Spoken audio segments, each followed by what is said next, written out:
Yeah, so optimization is kind of the field of operations research that is kind of concerned with kind of optimally setting some parameters. So if you have, for example, like this airline example, you want to optimally schedule flights, or you want to optimally schedule courses that in some way satisfy some design constraints, but minimize typically some cost function. You can think about it in dollars, for example. But we know that such decisions can be very sensitive to the data that they have been fed. Okay, so I always state to my students that the problem with optimal decisions is that they cannot fully exploit all the assumptions the models make or all the assumptions the data somehow suggests. And so that means that if anything is off, that they are also kind of maximally sensitive to these type of differences between the model and reality. And so what robust optimization then tries to do is in some sense safeguard these models against being hypersensitive to some parameters which you actually don't know. Suppose that you try to schedule airlines or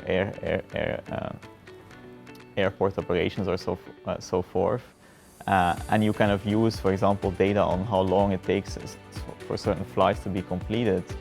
Well, if you have an optimal schedule that is very sensitive to like one flight being exactly a certain amount of minutes, well, if the airplane is just a little bit delayed, if that will kind of mess up your whole schedule, that's probably not a good schedule. So what robust optimization says is that, well, maybe you should try to optimize not the cost for like the data you have, but for the data that is slightly perturbed.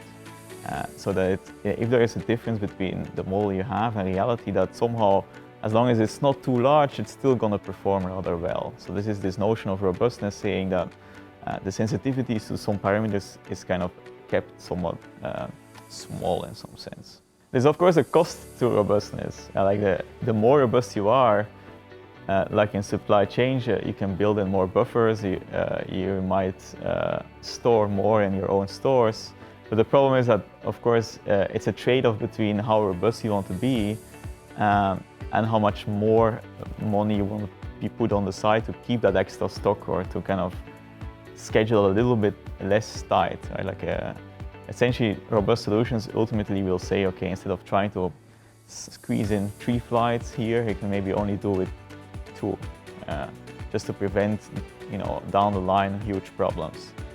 But typically, and this is what one of my research kind of shows, is that adding a little bit of robustness is not that expensive. It's only when you try to kind of keep pushing that eventually it becomes expensive. But it can have a very big effect on, if the reality is slightly different. Okay, so I always kind of say that you should add a little bit, but not too much.